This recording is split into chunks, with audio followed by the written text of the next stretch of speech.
రాజమౌళి ఒక video viral అవుతుంది. ఆ వీడియోలో ఆయన ఏం చెప్తుండంటే, నాకు హనుమంతు పైన విశ్వాసమే లేదు, మా అమ్మ నాన్నకి ఉన్నది కానీ నాకు లేదని ఆయన ఈ విధంగా మాట్లాడుతుండ్రు. ఎందుకు రావై? విశ్వాసం నీకు లేదు కానీ అదే ధర్మం పట్ల, అదే దేవుళ్ళ పట్ల మూవీస్ తయారు చేయాలి, కోట్లు రూపాయలు సంపాదించుకోవాలి. అసలేంది నీ ప్లాన్ ఏంది, నీ ఆలోచన ఏంది? అంటే ఆల్రెడీ ఇంకొక మూవీ తీస్తున్నావు వారణాసి, దాంట్లో మహేష్ బాబుకి తీసుకున్నావు.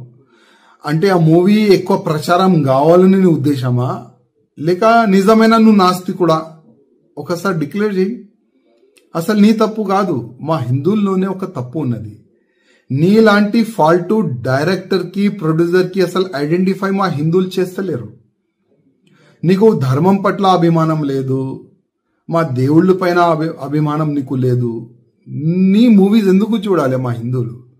బాహుబలి మూవీ తీసినావు, ఆ ప్రభాస్తోని శివలింగం లేపట్టినావు, దాంట్లో కోట్లు రూపాయలు సంపాదించుకున్నావు ఆ మూవీతోని, ఫస్ట్ పార్ట్ సెకండ్ పార్ట్ తోని. మళ్ళా మా హిందూ దేవుళ్ళ పైన నీకు నమ్మకం లేదు. మా హిందువులకి ఒక మాట చెప్పాలంటున్నా, ఇది ఈ రాజమౌళిది ఇది ఫస్ట్ కామెంట్ కాదు. గతంలో కూడా భగవాన్ శ్రీకృష్ణ దాసులు అంటే ఉంటాయి కదా, 16,000 దాసులు కాదు లవర్ అని ఈ విధంగా ఆయన గతంలో కూడా కామెంట్ చేసిండు. మళ్ళా నాకు రాముడి పైన విశ్వాసం లేదు, రాముడి స్టోరీ బోరింగ్ స్టోరీ అని కూడా ట్వీట్ కూడా గతంలో చేసిండు. ఇప్పుడు హనుమంతు పైన కామెంట్ చేసిండు. నా హిందువులారకి ఒక నివేదిక చేస్తున్నా, ఇట్లాంటి ఫాల్తూ డైరెక్టర్, ఫాల్తూ ప్రొడ్యూసర్ పైన కంప్లైంట్ ఇవ్వండి.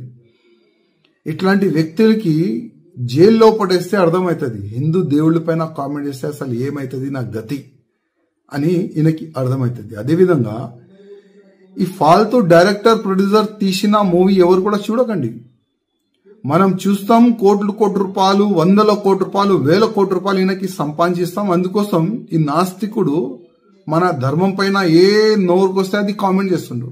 అందుకోసం మన హిందువులకి కొద్దిగా అర్థం కావాలి, మన ధర్మం పైన, మన దేశం పైన, మన సమాజం పైన ఎవరైనా తప్పుగా కామెంట్ చేస్తే ఆయన గతి ఏమవుతుంది, కొద్దిగా మన హిందువుల్లో ఒక అవేర్నెస్ వచ్చే ఇప్పుడు అవసరం ఉన్నది.